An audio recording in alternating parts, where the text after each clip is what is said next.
And now we're going to have one of those really cool sessions where we get to step into a kind of parallel universe and bring back ideas, strategies, things we can use in news.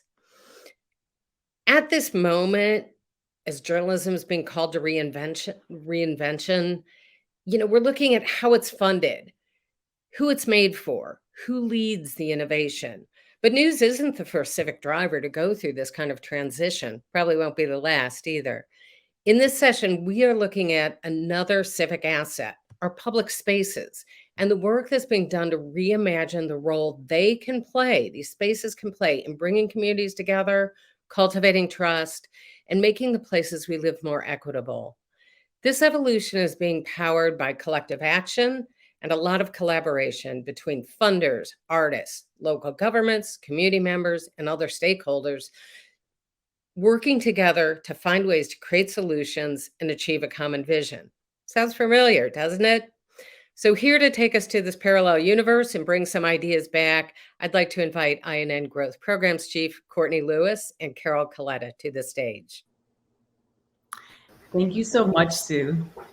I am so excited for this conversation. I think in planning INN Days, our communications director, Shireen Azimi, put a little bug in my ear to really encourage us to think about ways of bringing information and transformations that were happening in other sectors to our network. We're not the only ones trying to figure out how to reestablish the value and the sustainability of a civic driver.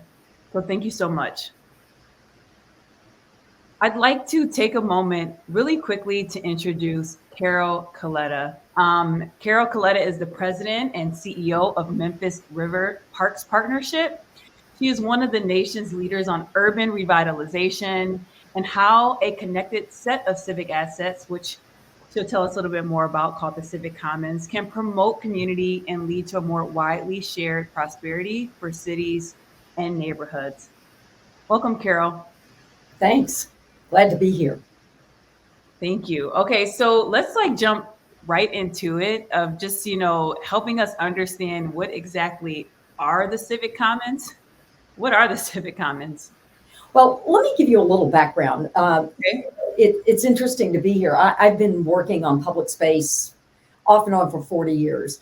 And, Knight is a major sponsor of this event. And I was at the Knight Foundation heading up community and national initiatives before Karen was there. But it's great to see Knight as a sponsor here. We had 26 communities we were operating in. And because Knight believes in informed and engaged communities, engaged is the part I was working on. We got a lot of requests from communities to invest in public space. So it was authentic community voice. This was coming to us, these requests. And I think what they were really, communities were asking us, how do we have more ambition for our public spaces? How can public spaces evolve as hybrid spaces to meet what the community needs now, not when these institutions were invented? How can we locate and design and manage and program spaces with the intention of getting more out of those spaces for communities than historically has been expected? And then how can we deliver public spaces that enable us to form community out of our growing divisions? All of those were questions coming to us from communities. And we began to think about that at Knight. And our response was to say, well, instead of trying to think vertically, institution by institution, parks and libraries and so forth, community centers, art spaces, why don't we think across those institutions and try to find where those those assets or those institutions can collaborate with one another to bring into being something new? And maybe you get more out of that. Maybe you learn some new lessons, you share across institutions. And I think in a lot of ways, that's the question you're asking today. How do you evolve these traditional institutions to meet future needs? And that was the genesis of the idea of reimagining the civic commons, to have these public space institutions collaborate with one another to get to deliver more for communities in terms of what they need today.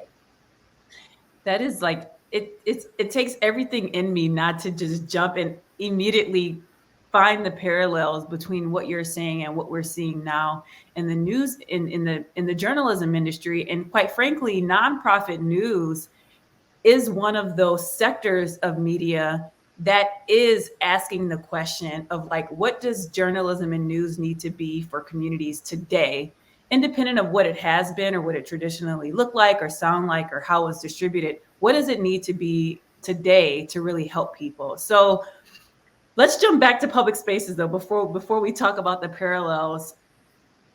If you could be successful in this challenge to reimagine how these institutions are working together to serve the needs of today, what would it look like? What is the vision of success? What's the end game? And if it's a big question, so maybe tell us from the perspective of just Memphis, where you're at. What would it look like? Well, I want to give you two answers. One, I think, is the more practical answer, and I'll just ground it exactly in Memphis. We're building right now. Our organization manages 250 acres, 5 miles of riverfront along the Mississippi River at Memphis, and we're building a new $61 million park. And my attitude, Courtney, is look, you don't build a $61 million park and not squeeze every bit of value out of it for the community. So instead of just thinking about this as a park, we think, all right, how does it become a platform for equity, environment, education, wellness, and community building? And so again, it's acting with intention, I think, around any asset we build to say, how do we squeeze more value out of it for the community? And when I think about it, community for me is paramount. And so now I'm going to give you the wonky answer. Okay. Because I think Memphis would be a place with more loose tie networks across age and race and gender and class being really important, the toughest, which would then, if we achieve that, I think it would become a more trusting, a more resilient, a more engaged, and a more democratic community. And again, that feels very much to me like the questions you're asking as well, right? How do we use nonprofit journalism to enable those kinds of, and support those kinds of communities? Yeah, absolutely. We're just unpacking that term, loose connection. What do you mean by that? Well, look, we are more segregated by class than ever before. And I don't know if you saw the recent study about gender in terms of male, female, and the way those positions have really moved in opposite directions on politics. And so I think about this a lot, and I'd love to have any thoughts anyone listening today could suggest. But we don't have many spaces. We don't have many causes that bridges divides. And I think one of the institutions in our community that does that best is the Memphis Grizzlies, an NBA basketball team. Because right when everybody puts on the colors, the shirt, all of a sudden a young Black man can see me walking on a pathway, and if he's got a Grizzly shirt and I've got a Grizzly shirt, he doesn't penalize me because I'm an old white woman, right? I mean, like, I'm part of his tribe just for that moment. And I keep thinking, what are the ways, what are the places, same real-time, real space, that you can bring people who are unlike one another and feel they are unlike one another, and have them feel even a moment of solidarity, or at least passing welcome or passing kindness. One of the great things about living in Memphis is that, if you don't say, hi, how are you? If you don't include the hi, how are you just say hi, they will say, fine, how are you? I mean, you don't even have to ask it, right? It's kind of the unspoken thing. So people are willing to talk to one another, talk to strangers. So I think it's this whole idea of how can we be in the company of strangers, make some loose tie connection, and then capitalize on that for community well-being. And I was just looking at a piece of research the other day about what people missed during the pandemic. And there was a lot of loneliness that came out of the pandemic. One of the things that people said was, well, I was with my family group, so my strong tie connections were reinforced. Mm-hmm. What I missed and created loneliness was more the loose tie connections that went away, the barista at the coffee shop, or the parking attendant, or just the person, who was a stranger. You didn't know his name or her name, but you passed them on a regular basis.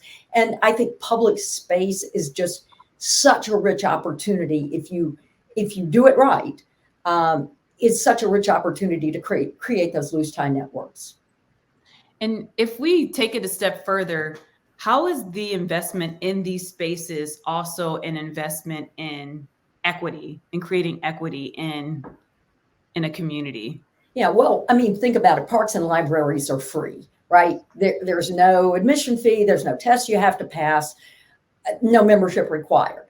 But I want to say the devil's in the details. So how you cite these things, how you program them, how you manage them, how you invest in them, those can create inequities. And I think we have this opportunity, if we think about it, to, as I say, extract value from these places for community building and community solidarity, at least at some level. Mm-hmm. Right? If we do those things, if we're intentional, if we think about it, we're intentional about creating these moments where people across divides or differences can come together, again, real time, real space. It's not enough for them to use the same space. They need to use it at the same time to create that kind of feeling. And it's sort of a tall order for public space. It's not easy to get right, but at least we're thinking about it and we're trying things. And I think all of that, for me, points to equity if we get it right. Mm-hmm. Again, you don't have to buy anything to be in public space. Right. Okay. We hear this in news too about the importance of access to quality news and information for all communities. And, I was just in a huddle on Monday. We were talking about, there was an individual who brought up the term language justice, which is generally this idea of like making sure that there is news and information in Spanish, and news about the U.S. or news about a local community in Spanish for people who may not be able to consume news in English, and how when that news doesn't exist, there's actually this inequity. And so access is a huge point of equity, how we see equity in journalism. I want to pause and just invite the audience to throw in your thoughts and ideas. Are you seeing the parallels between this conversation and what we are experiencing? And just remember, there is a Q&A section under the chat area to the right of your screen. There's a tab that says Q&A and polls where you can drop your questions for Carol that we'll get to at the end. But okay, Carol, let's see if we can bring this together, right? Let's see if we can bridge our two worlds in some way. If reimagining civic commons is about transforming a shared asset, right? And you could insert any shared asset there, right? But to make society more equitable, to build trust amongst communities.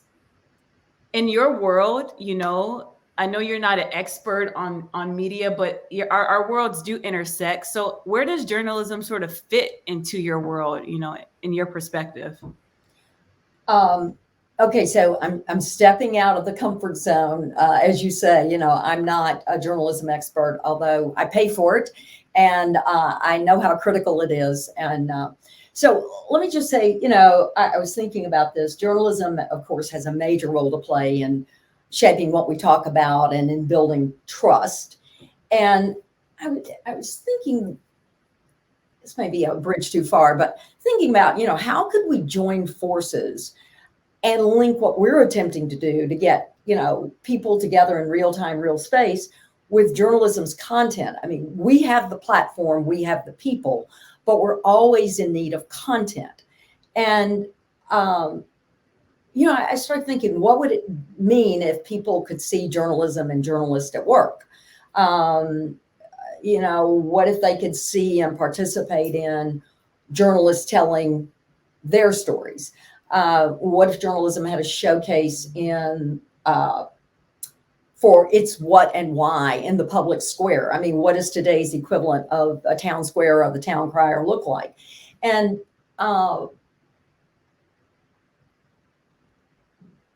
people are more likely to trust what they see, what they experience. There it used to be this, what experiences are memorable, and people remember 10% of what they hear, 20% of what they read, 50% of what they see and hear, or not read but see and hear, 70% of what they say, and 90% of what they do. And so, to the extent that you can add those components, right, and experience, and how might that manifest in the public square? I mean, or in public space, that would be an experiment. That'd be kind of a experiment I'd love to run in our public space. Yeah, I know we've seen, like, amongst our members, that nonprofit newsrooms are using spaces, sometimes park, but sometimes there are other open spaces like coffee shops or libraries where they're making their journalists or their team members physically, sharing physical space and creating access and relationship with members of their community. And we do see, I can see in the chat, people are like, oh yeah, we're doing that. That's a great idea. So I think there is that opportunity for exploration there. And if we even bring it down to sort of the business, the business side of things, events have been part of ways newsrooms are thinking even about their revenue opportunities. But basically holding space and creating space for people to come together is definitely a point of overlap that I think also has a lot of potential. I want to shift a little bit and maybe talk about, your interaction with the news media in your role or as your organization. And, rarely do we get someone on stage that sometimes is the source of the story, or maybe like the subject of the story of journalism, at INN Days. So I'm wondering, what that has been like. As someone whose work is covered by the news media, how would you assess our track record? Like, how are we doing on covering issues that that you see as important in your community? How is journalism doing? How would you score us on representing residents, on making a way for more equitable economic development? What's your interaction and your take on journalism? Depends on the day. Okay. I think you're caught in a vise, right? Because people want it quick, fast, without charge. I mean, all the things all those constraints you operate under, and yet it feels to me like what we need more of is context. And I've been involved in a very I swear, I think my whole life, I've been involved in controversial public things, and people in a lot of ways, they only know what they know. They only know what they see. They only know what they hear. And it's very hard for most people, we're caught up in just like, hey, I got to get up and get breakfast and get kids off to school. I mean, then I got to go to work and work too many hours, and then I'm tired when I get home. I mean, it's really hard, I think, to engage people in context, or in imagining a different future. And so I think when you're proposing something new, it is particularly with certain forms of media. And if I may, I'll just call out TV right here.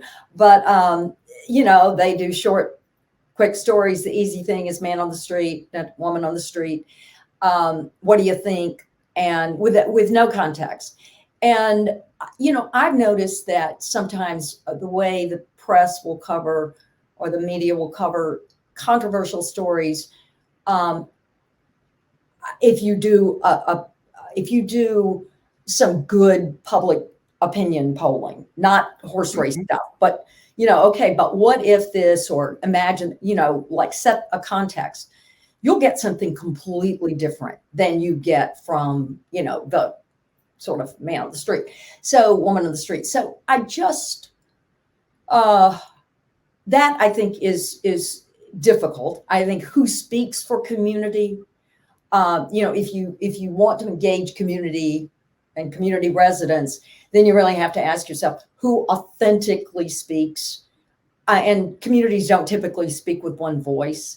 Mhm. Um, if you want to see democracy at work, right, join a condo association. I mean, it's a show. Um, I would, preface that with another word, but anyway, it's a show. Um, and and you realize, how difficult it is, right, to just like argue through, like work through these tensions that are inevitable. So that's and we experience that all the time. And in a way, if you think about the early forums on newspaper sites that got so contentious, then they had to eliminate them because the same few people would just got really, or social problems with social media. I think we're all kind of caught up in this, and it's gotten, even when journalism has found ways to moderate those things, it's very expensive to do.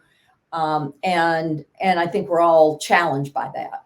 Where is the authentic voice? How do you find it? How do you know it? Are Mhm. are you listening to the people broadly enough? And that's why I go back to really good public opinion polling.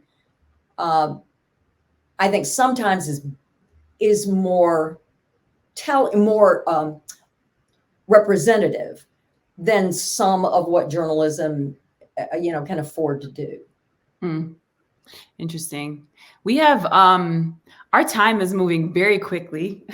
We have about 5 minutes left, and I wanted to skip over to a question we have from the audience that sort of is paralleled, and it is about this process of listening. And this question is from Teresa. But in your work of creating these public spaces, did you use a format of public forum of collecting or surveying interest from individuals when building out new ways of designing public spaces? What were the ways in which you got feedback from residents in that process? We did use the methods that you're all familiar with. I mean, we had a lot of intercept. We did a lot of intercept interviews from people using the riverfront, because we've got a very broad set of demographics using the riverfront by nature of its location and what is around it. We also, we invited people to participate. We gave them online. We've done lots of online presentations, particularly during the pandemic, with comments. So, we've used a variety of methods, most of which, nothing, I think, especially innovative. The intercept stuff is always interesting because you can have a conversation, right? You've got someone there to intercept them, and not just doing a questionnaire, but actually showing plans and so forth. So that has been useful, but we did combine that with public opinion polling, and we looked at it, because the things we have done are, we propose. They're in proposal stage. They're very controversial. So then you start to say, well, what does the polling say? What do people really say? And we've looked at it both from the standpoint of certain uh, income groups, where they are, people who live closest to the park, or the riverfront. And that has been extremely instructive to understand, who felt really strongly and positively about it, and where the least enthusiasm was. And, I think as Wendy would tell you, Wendy Thomas at MLK 50, Wendy, I mean, and all of it is underpinned by, in a lot of ways, racism and the demographics of our community. So, and just sorting that out is sometimes parsing that out, is not easy. This is our last question I'll bring. Maybe second to last, but there's a question from Meg that really, you brought up MLK 50, and we know that they're an investigative sort of powerhouse in Memphis. Do you think that there's a role for investigative journalism and covering local arts? And I guess I'd also add public spaces. What can journalists do to hold organizations like yours accountable to that mission and to that vision of creating equitable spaces? That's a great question, and I think it's an important question because we ask ourselves that all the time. How do we really, with limited funds, how do you measure what's really going on in your parks and in your public spaces, and do people feel a sense of welcome or inclusiveness or belonging, which is kind of at the top of the scale. At what point does, this is something I struggle with all the time. And again, I think I've seen parallels in journalism. You say a riverfront for all. Sounds good, sounds happy. It sounds like we've got the right intention. But at what point do people acting uncivilly or not in a civil manner, and again, who judges that, but kill the space for everybody else? And how do you make those judgments, and how do you make those judgments equitably? Those are things that, again, so I say all that to say, in a way, I think the investigation is good as long as, based on the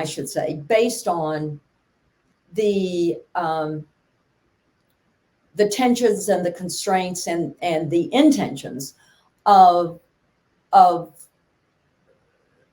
what public space can achieve, and the money to do it. And so a real exploration and an open-mindedness to what some of those tensions are, because we think about it every day. We're trying to figure out again, not to belabor this, but we think about it every single day. I don't think we haven't come up with a perfect answer, and we try a lot of things, and we love the idea of people, being provocative in ways to suggest trying other ways to achieve what it is we're trying to achieve. For me, we can set forth, okay, we've got a MWBE goal. We've got, how do we staff? How do we pay? How do we, what does our board look like in terms of makeup? But all of that is, okay, that's just a numbers game. And, we can get there. That's the easy stuff. To me, and then some stuff is out of our lane. We don't do affordable housing. We don't do, there are a lot of things that are on the equity, table and should be, but we don't do.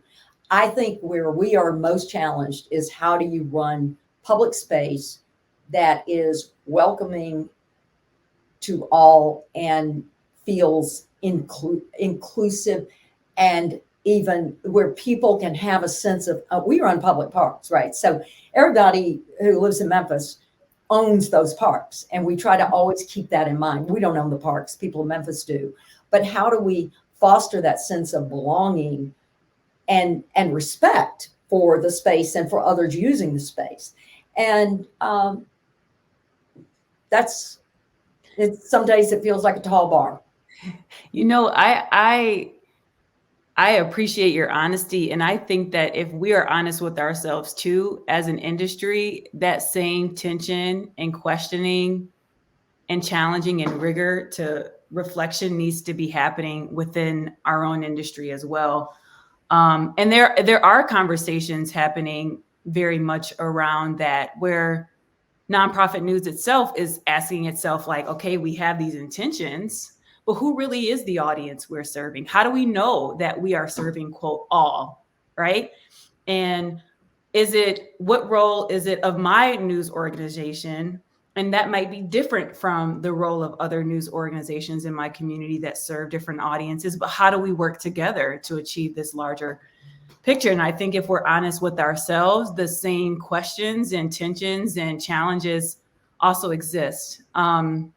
With that, I know we had talked earlier and had like, we should talk about this and we should talk about that, and we didn't get to it all today. But our time is up. So I want to thank you so much for joining us for this conversation.